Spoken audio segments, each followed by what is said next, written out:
All I'm offering is the truth, nothing more. All the world believes a lie. So when I tell it the truth, it thinks I am telling a lie. Who said that? Phineas Parkes Quimby in 1847, America's greatest healer. He was a marvelous healer, and that is one of his favorite statements. He was really the greatest healer America's ever known. And what is it? What is that lie? Well, the great lie, of course, is that external things are causative. Now, the scientific thinker, the man who thinks, with any sense at all, will not give power to the phenomenalistic world. The phenomenalistic world is an effect, it's not a cause. The scientific thinker gives power to the creator, not the created thing. The infinite presence and power is within you. I am the Lord that healeth thee. So the miraculous healing power is within you. It's one power. Hear, O Israel, the Lord thy God is one power, not two or three or 1,000, just one. Mathematically, scientifically, spiritually, there can be only one power. If there were two powers, one would cancel out the other. There'd be chaos everywhere. There'd be no order, symmetry, or proportion of the universe. There would be a clash of wills, so that would be absurd. There's only one power, so externals are not causative. There are people who think, as Quimby brought out, that the night air gives them a cold or pneumonia. The night air is oxygen and nitrogen, helium and some other gases. It's innocuous, it's harmless. The night air never said I'll give you a chill or a cold or the sniffles or pneumonia. And there are people who believe if their feet get wet, I was taught that when I was a boy. Oh, you'll get a cold now, you'll get a very, very bad cold. You may get pneumonia because your feet were wet. The water is made of H2O, and it's hydrogen and oxygen, it's harmless. The water can't give you a cold or pneumonia or a chill or the sniffles. If someone sneezes, oh, I'm going to catch a cold. Well, to sneeze is simply God's alarm system in you to bring about a balance. It brings a balance in your body. If you're in a warm room and you go out in the cold atmosphere, you may sneeze. Nature seeks a balance. Just like you are born with two fears. Fear of falling, fear of noise. Well, that's God's alarm system, yes, in you. And you're walking down the road and a car is coming along, it toots the horn, you step aside, you're free from your fear. So the law is, as a man thinketh in his heart, so is he. So the way you think and feel, so are you. And your thought and feeling creates your destiny. Your heart is your subconscious mind. And whatever you impress in that subconscious mind comes forth as form, function, experience, and event. You're not subject to forces outside yourself. These are created things. You don't give power to men, women, and children, to the sun, the moon, and the stars. God created all these things. Stars are molecules moving in space. They're molecular, just like your body, as waves of light. And the planets are harmless. Therefore, you don't give power to external things. You're told there's nothing good or bad, but thinking makes it so. That's an absolute truth. Some people say, well, strawberries give me hives. Well, if that were true, everybody in the world who ate strawberries would get hives, but they don't. That person has made a law for himself.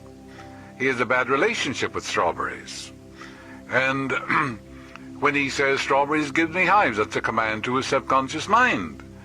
And of course, when he eats strawberries, then the subconscious sees the strawberries coming down and says the boss wants hives, so it proceeds to give you hives. These are laws you make for yourself. Or you might say, well, I can't eat mushrooms, I get acute indigestion. Well, that's a law you made for yourself. Millions of people eat mushrooms and they don't get indigestion. You see, if it were a law, everybody in the world would suffer accordingly. So you don't judge according to appearances. The five senses report an avalanche of sights and sounds and sundry concepts, good and bad. But your You're not a victim of the five senses. You can reject what you see, what you hear. You can see peace where discord is, love where hatred is, joy where sadness is, light where darkness is, life where so-called death is. You can discipline your senses, and you can taste the sweet savor of God, taste the truth like you taste an apple. Judge not according to appearances. You're here to separate the sheep from the goats, the false from the real. So the ragweed, some people say the ragweed gives them, asthma or hay fever or something like that. If that were true, that were a cosmic law, everybody in the world, when got in touch with ragweed, they would get coryza, and tearing, lacrimal ducts would begin to tear, and inflammation of the mucosa, and all these symptoms, or paroxysmal attacks. The same thing, like a person tells them sensitive to red roses or allergic to red roses. If you hypnotize that person and put a glass of distilled water under his nose and said, "This is a red rose," well, now it's distilled water. He get all the symptoms right there in front of you. Now tell me, honestly, where is the allergy? Isn't it in his mind as a belief? Surely it isn't in the distilled water. He's probably allergic to his wife, or to his boss, or someone on the next bench or something. Don't you know that the ragweed and the pollen and all these things are the same substance as your own bloodstream? There's only one substance. God is the only presence, power, cause, and substance. Everything is spirit made manifest. So the ragweed, or what you want to call it, or the pollen, or the dust, all these are of God. Everything is spirit made manifest, for there isn't spirit and matter. Matter is the lowest degree of spirit, and spirit is the highest degree of matter. They're interconvertible, interchangeable. They're the same thing. So I visited Dr. Viktor Frankl of Vienna some years ago, distinguished psychiatrist. He was in Auschwitz, in a prison camp, He wrote Man's Search for Meaning. He practiced what is called logotherapy. He's a medical doctor, a distinguished psychiatrist. He and other doctors were imprisoned. Now, this is what he says. He was imprisoned with other doctors in Auschwitz, and he said, we were anxious to know what would happen, what would be the consequence. For example, they had to stand out in the open air. They took a shower. They had no clothes on. They weren't given a towel or anything at all. It was in the late autumn. The weather was very cold, and they stood stark naked and still wet from the showers. In the next few days, our curiosity evolved into surprise. We were surprised that we didn't catch cold. There were many similar surprises in store for the new arrivals. The medical men among us, he said, learned, first of all, that the textbook tell lies. They were angry because the textbook told lies. They didn't get a cold. They didn't get pneumonia. Somewhere it is said that man cannot exist without sleep for more than a certain stated number of hours. That's quite wrong.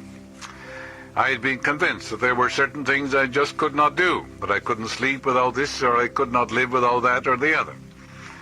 We slept in beds which were constructed in tiers. On each tier, measuring about 6.5 to 8 feet, slept 9 men, directly on the boards. 2 blankets were shared by each 9 men. We could, of course, lie only on our sides, crowded and huddled against each other, which had some advantages because of the bitter cold. Though it was forbidden to take shoes up to the bunks, some people did use them secretly as pillows, in spite of the fact they were caked with mud. Now, I would like to mention, he says, a few similar surprises, how much we could endure. We were unable to clean our teeth, yet in spite of that, and a severe vitamin deficiency, we had healthier gums than ever before. We had to wear the same shirts for half a year, until they had lost all appearance of being shirts. For days we were unable to wash, even partially, because of frozen water pipes. And yet the sores and abrasions on our hands, which were dirty from work in the soil, did not separate. That is, unless there was frostbite.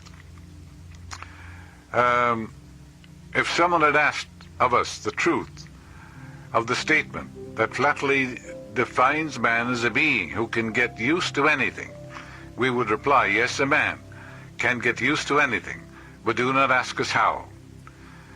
But our psychological investigations have not taken us that far yet. Neither had we prisoners reached that point. So he said, don't ask us how, because the ways of the infinite are past finding out. Here they were, according to the textbook, they were all doctors. They should all get pneumonia, but they didn't. Nobody died. They were in a higher state of mind, dwelling in a higher level of consciousness. So Dr. Fleet of London told me that during the war that she was on a starch diet. She couldn't get the things that she used to, was accustomed to rather. Other people are on a starch diet. She said neurotics and psychotics. They performed marvelous things during the war. Under the pressure of war, they became calm. They ministered to people and all that.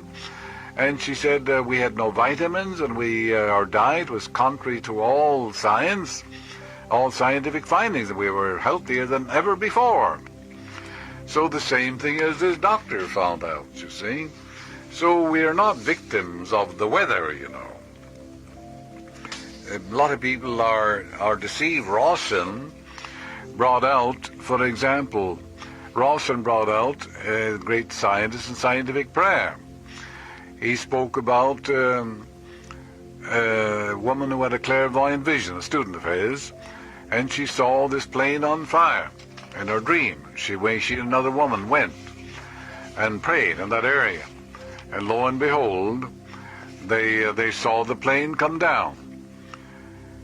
They contemplated the presence of love and peace and harmony and beauty and right action there, and their minds and hearts, they were immersed in the holy omnipresence. And the plane came down, but these men were not burned. It is on fire. They were in a blazing furnace. Because at higher levels of your mind you can't be burned. And they proved it. That's, of course, absolutely true. So surely fire burns, yes, but not at higher levels. When you tune in on the infinite, reach a high state of consciousness, you're immune. Neither does cancer have to kill you. If the person decides that he can ascend in consciousness, definitely believe he will be healed. In the Psychic Digest a few years ago, there appeared this story.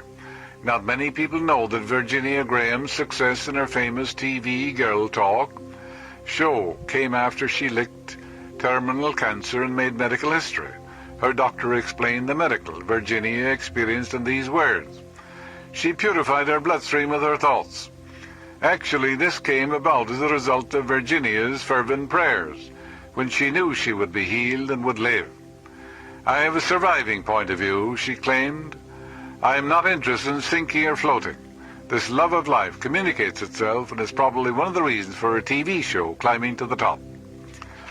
So these great truths, of course, are there.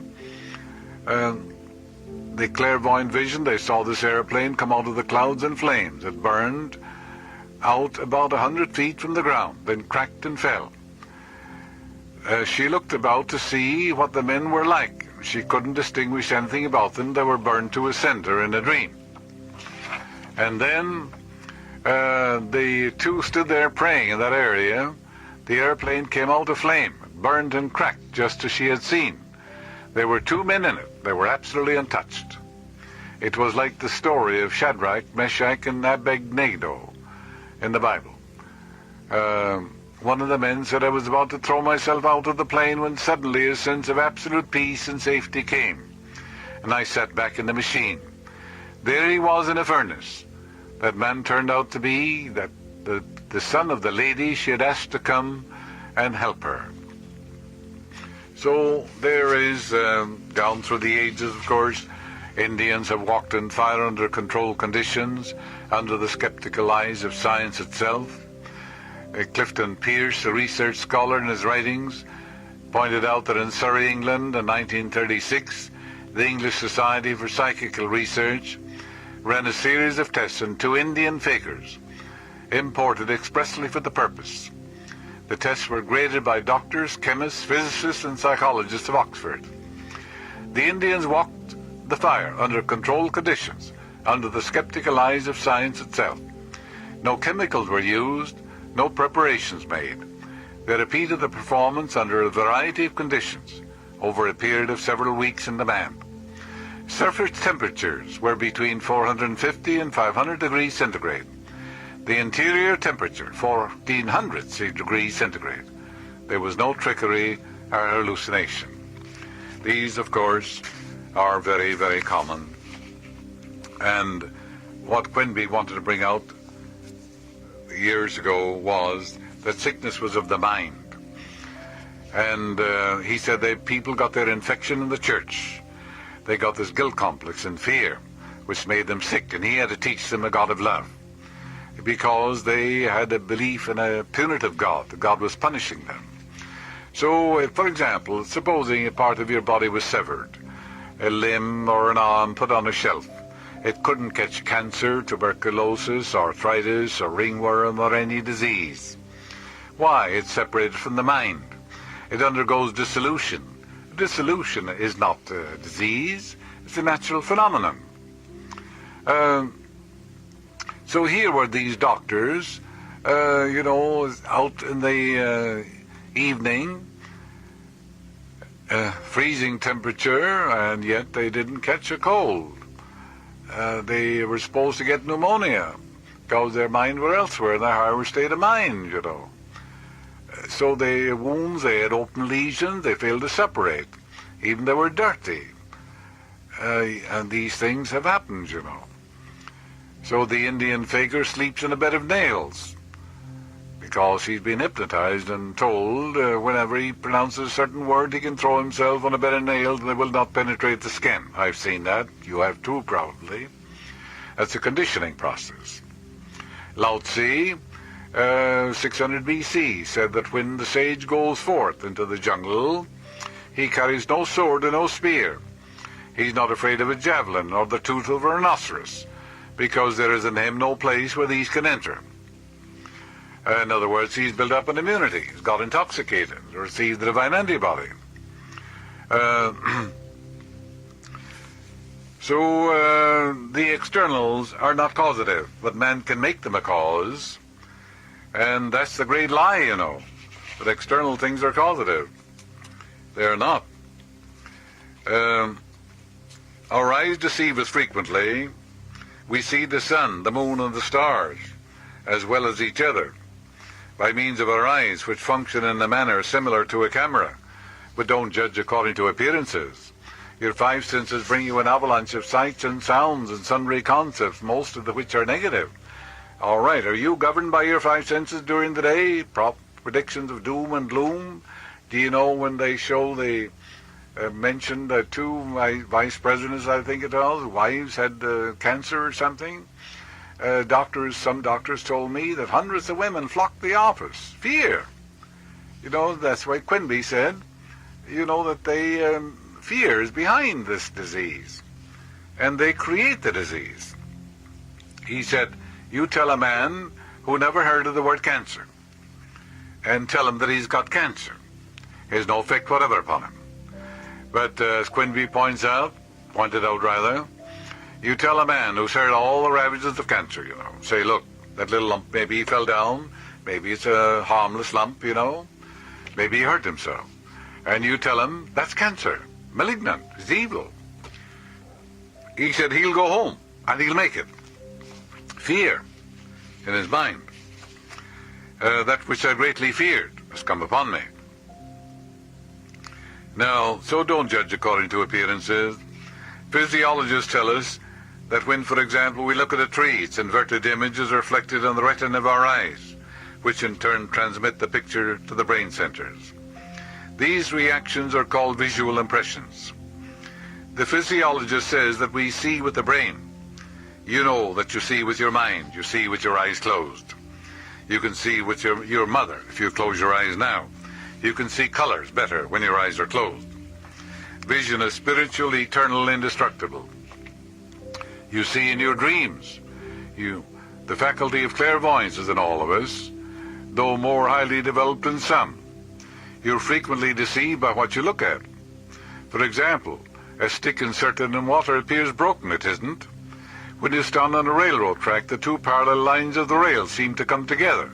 In the distance, white figures seem to be larger than black ones. Your eye deceives you. Yes. Your eye often misrepresents the true state of existence because it deals only with the surface appearance of fact. People say the sun rises and the sun sets. Actually, it neither rises nor sets. We see nothing as it is in reality because our eyes are geared to see according to our beliefs. If our eyes were geared in any other way, we would see things differently. An airplane seems to move in a straight line. In reality, it follows a geometrical arc. The razor blade with which you shave seems very sharp and straight. Yet when seen under a microscope, it is a wavy line. It's not solid at all. A piece of steel seems solid. Yet scientists point out that X-rays reveal it to be porous, just like your body. That in reality, it is made up of trillions of animated miniature universes, each having an extraordinarily rapid movement, yet no physical contact with each other. If you looked at a photograph of your mother with a magnifying glass, her face would look like a succession of gray, black, and white points, depending on whether the paper is black, gray, or white. The portrait of your mother disappears. It only existed because your eyes were geared to a three-dimensional level. You saw it in the scale of your accustomed observation, looking at the razor blade with the eyes of science. We see electrons in perpetual motion which travel at the rate of several thousand miles per second. So if you say that you believe in the star, they're jinxed, that they're the malignant or malefic configuration of the stars in the sky. God pronounced everything he made and said it's good. It isn't the stars, it's your belief, as Quimby brought out. It's not the external thing. You're making an external thing a cause. And nothing good or bad, but thinking makes it so. You made that law for yourself. Your sister born at the same second as you were, and you're identical twins. She is taking up the study of the science of mind or something, and she's leading a marvelous and wonderful life, while you're suffering from your belief in the malefic configurations of the planets. And things are going upside down for you, and everything is going wrong because of your belief. Because whether you're consciously thinking of it or not, whatever you believe in your subconscious, it brings it to pass, you know, whether you're consciously thinking about it or not. So it's a very dangerous thing to think that the planets are against you, are working against you. You made a belief. You're making an external thing a cause. The whole world believes a lie, he said, when I tell them the truth. He said they think I'm telling them a lie. They think God up there is punishing them. The life principle can't punish you. It forgives you. If you burn yourself, it forgives you, gives you new skin and tissue. If you cut yourself, it forms thrombin, gives you new skin also. It always seeks to heal. The infinite cannot punish you. Its eyes are too pure to behold iniquity.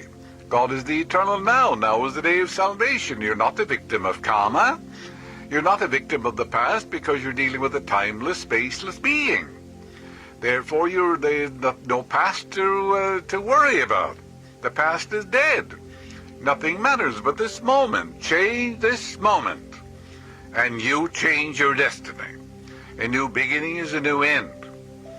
And the new beginning is when you enthrone godlike ideas in your mind and live with them.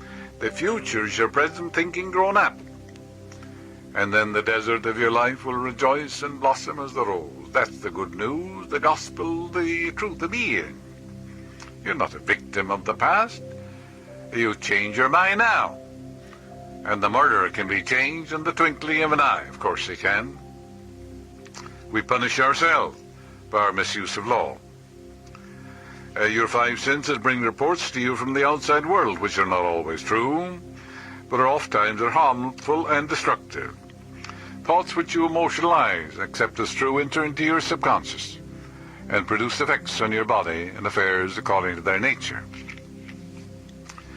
Here's a young man who believed a lie. He was gradually going blind, and his doctor told him to leave the tailoring business, which was his vocation, because it caused a strain on his eyes, and to take a less arduous job. The ophthalmologist couldn't find anything radically wrong with the fundus, the part opposite the pupils of his eyes.